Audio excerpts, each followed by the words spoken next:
a lot of this comes down to what is your perspective of language? And Aslan, what is your knowledge of the nature of language and how it exists in history? If you are of a certain very magical view of language, first of all, the Arabic has always existed, that it is the language of Adam alayhi salam in the Jannah, and then when he came to earth, he spoke Arabic, and Arabic has always existed. وَالْعَرَبِيَّةُ أُمُّ اللُّغَاتِ. Then, it's on the level of flat earth theory, which, by the way, Imam Suyuti probably believed in also, as it happens, but that's beside the point. It's on the level of, basically completely baseless, unsupported in terms of any historical data about languages.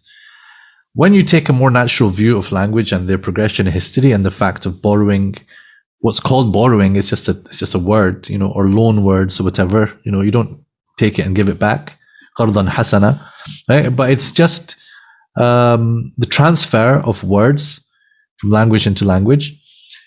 Arabic itself has not always existed in the form that we understand. So there would have been precursors to that. There would have been things before that. And some people are ideologically opposed to that statement. You could find discussions of this in Tafsir al-Razi, the part that I translated. There's some discussion about that. Kind of tawqif view of language versus istilah, conventional aspect. Ibn Hazm has some very incisive remarks about certain excessive views about the uniqueness of Arabic, and the idea that Arabic is the language of Jannah, for example. Like, where do you get that from? Like, because the Quran tells you what's being said in Jannah. Qila salaman salama. Salam is in a few different languages, by the way. Maybe they're speaking in Turkish or Persian, or we say salam in Urdu as well, maybe. So what else? Okay. When it says salam and salama, is that the exact word that people will speak? Does it make sense for there to be a language of Jannah?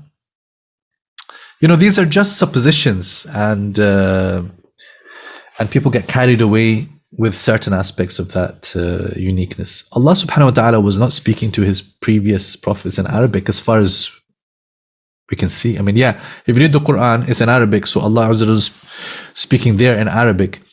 But are you really convinced of this, that all prophets were speaking Arabic and the language of Islam is Arabic and the language of Islam has always been Arabic?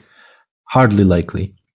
So, based on those conceptions or lack of sound conception, you have some of the opinions around whether there's mu'arrab or not, because it's a doctrinal issue almost. Like, how dare you? When it says Quran and Arabiyan, Arabi must mean very particular, pure Arabic that doesn't have anything else. Quran and Arabiyan غير ذي عوج. So what? If something becomes Arabic, that is now عوج. Is that what is meant by عوج? هذا يحتاج إلى دليل. So, if there are a few words in there that are Arabized, that's the idea of mu'arrab, means Arabized. They became Arabic, right?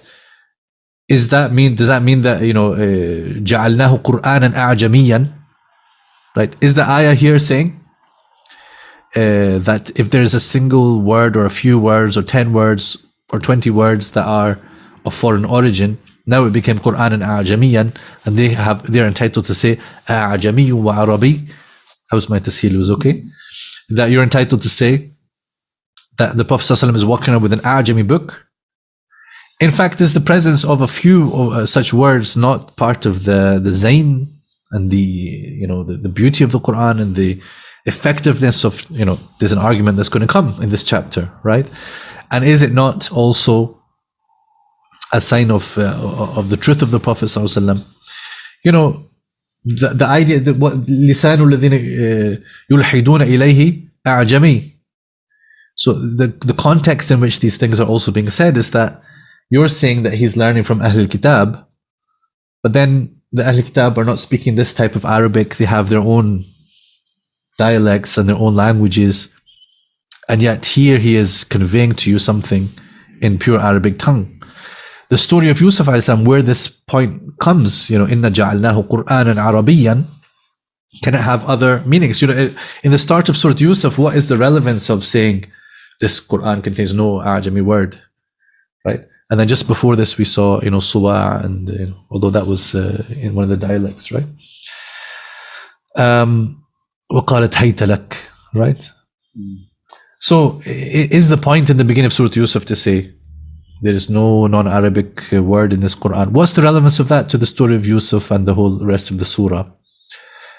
Could the point be something else? Could the point be something like, for example, that this Quran will tell you in Arabic things that you have heard before in other languages. And when it does that, it's going to give the ahsan al-qasas. It's going to be told in the best way. So it's not just a change of language, but a whole change of purpose, a whole change of accuracy, a whole change of, revealed miracle, right? So when you just take one piece of an ayah and then you just make that dalil, this is what we call dalilification, right? So when you dalilify the ayah, you can actually miss the actual intent of the ayah, right? So inna ja'alnahu Qur'anan Arabiyyan. Now this is an evidence for what? There's no non-Arabic word in the Quran. And anyway, the claim is not that there are non-Arabic words in the Quran. The claim is that there are words of non-Arabic origin in the Quran. So here, as I said, it goes back to the conceptualization. What would it mean for something to be pure Arabic? Have the Arabs always existed on earth such that they always spoke the pure Arabic? This is a problematic statement. Were the Arabs, at a certain time they came to exist, and then Allah Azza wa Jalla revealed the language upon them purely from the sky? Problematic also, right? So when you take away these assumptions, you're left with the idea that, of course, the Arabic language combines things from the Semitic languages, which, it's not to say from Hebrew as such as it is, and Aramaic as such as it is, and Syriac as such as it is, but from the things that were circulating in the earlier stages, they became these languages as they came to be more codified later on. So Arabic itself is based on earlier tongues, and sometimes even from sort of further afield, there are Greek words, Roman words, or Habashi words, and so on and so on.